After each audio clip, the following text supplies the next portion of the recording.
Here are the Calgary Flames players with a year left on their current contracts. 7 of those 9 players will be unrestricted free agents after this upcoming season, including Mikael Backlund, Elias Lindholm, and Noah Hanifin, the 2 RFAs, Dylan Dubé and Adam Ruzicka. To talk about this Calgary Flames team, so much turmoil, so much happening, here is our Calgary Bureau Chief, Salim Valji, resplendent in a beautiful salmon jacket. Salim, you look terrific. It's been an interesting couple of weeks. We expected perhaps that it was going to be a franchise-altering draft. Toffoli gets dealt. You get Sharon Govich. It looks like the ball's rolling. And then nothing, really. I mean, it's kind of just been held up.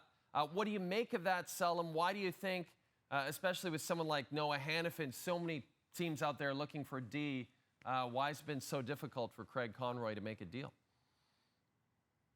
I guess, Jay, it goes to show how much journalists and analysts and insiders know. Hey, we were all thinking that this would be, forget the summer of Brad, it would be the summer of Craig, and there would be big trades and a new foundation in place. Jay, clearly it hasn't worked that way.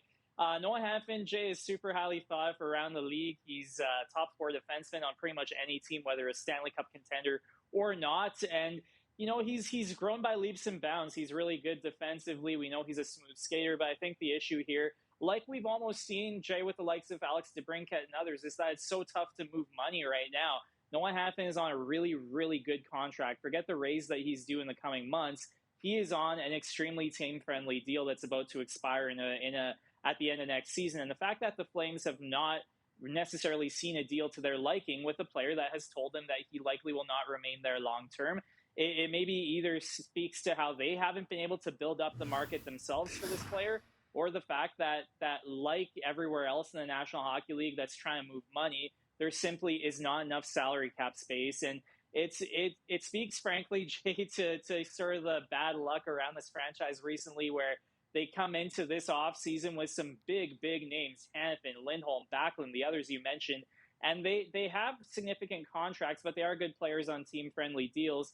And there's no cap space. So it's another maybe example of bad luck for the Calgary Flames, where they've got this really good asset in Noah Hanifin, who is really highly thought of around the league, but there's no cap space. They haven't been able to build up the market. So right now it appears that they're going to perhaps go into next season with a lot of these players still on their roster. And, you know, then again, the questions will come up. Will you sign here? Won't you sign here? And it'll be another interesting challenge that Craig Conroy has to face in his first few months as general manager. And we talked about Hanifin a lot. I want to talk about Lindholm because, you know, Darren Dreger and others reported around the draft that Calgary still believed that they could have a chance to sign him. That the door wasn't shut for Lindholm to potentially return on a long-term deal with this team. Do you believe that, Salim, that Calgary could still sign their number 1 center? I think they think that they do, and that's ultimately what matters, right? Lindholm has clearly not told the Calgary Flames yet one way or another that he is not coming back. So it's, I mean, almost like Lucy and Charlie with the football, right? The football's there, and the Calgary Flames are trying to grab it before perhaps Lucy yanks it away. And so clearly they have not been told a definitive no. We can speculate all we want, but clearly the organization feels they have a shot here, and Lindholm is a rare player, right, Jay? He's a Selke-nominated center.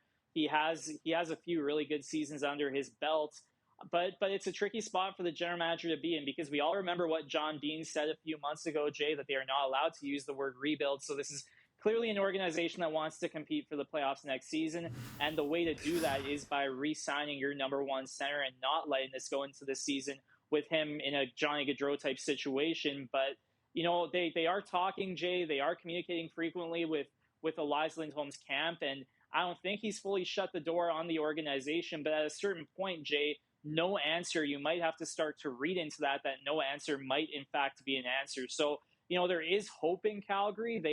They have a very optimistic and positive general manager in Craig Conroy. But the fact that Lindholm has not given an answer to date yet is a little bit worrisome if you're a Calgary Flames fan. And I wonder if we might be starting to see history repeat itself, unfortunately. Well, and that's was going to be my next question. Do you think, you know, when Craig Conroy was hired, one of the things he was asked about was the Johnny Gaudreau situation from last season. He said he learned so much about that situation and about, that he would never allow that to happen again. That was essentially what he said. I'm paraphrasing. So how much of a risk is it to go into this season and have Lindholm on the team, but without a new contract, still playing on that last year of his current deal? I think, Jay, it's a really, really big risk. And Craig Conroy at that opening presser emphasized asset management and not repeating the Gaudreau situation. Well, here we are, we're a couple of months out from training camps, and it is trending in that direction that they will go into training camp with not just Lindholm, but others in the final years of their deals. And Jay, the Flames do a lot of things right, but the reality is that they have basically won a playoff series a decade since their Stanley Cup run back in 1989. And that maybe goes to show that they don't learn well from their mistakes. And you kind of wonder, or you start to fear that, given we all saw how Johnny Gaudreau played out and how up until the 11th hour they thought they had a deal and then they didn't, and then he walked away for nothing. And you're starting to see some similar patterns here with Elias Lindholm. He's not committed. He's not told them one way or another. There's sort of a franchise that's in limbo a little bit. They lost Tyler Toffoli, Jay, in part because Toffoli did not like the fact he was playing second fiddle to Lindholm and Hanifin in terms of the pecking order for contract negotiations. So that's already cost you one asset. And now Lindholm might go into training camp. We're going to have to ask the question of, are you going to be a Calgary Flame long-term or not? This has the potential to be a pretty big distraction like it was with Gaudreau. And the fact that Conroy talks so much and so passionately about asset management, about not letting the Gaudreau situation repeat itself, well, that's starting to perhaps come to fruition, where we likely will go into training camp with Lindholm, a Calgary Flame, and still no answer. And, it's worrisome, and you wonder just how the organization, got burnt by Gaudreau, and is history repeating itself? So you hope that they've learned from their mistake with Gaudreau, but it does appear that at least the first part of that story will repeat itself with Lindholm not having a contract for the next season after this one, and yet he'll be at camp, and the questions again will continue. So it's a tough spot to be in, but you would have thought that they would have learned and adapted by now, but it might not appear that way. Well, the good news is we do have some time until Calgary's first preseason game, which is Sunday, September the 24th against the Vancouver Canucks. So we'll see what the team looks like at that time. But until then, Salim, enjoy the Stampede, enjoy some time off, and keep enjoying that beautiful salmon jacket, because that's working for you. Thanks so much, Jay. Talk to you soon. Well, we'll be back right after this. You're watching SportsCenter with Jay Onrait.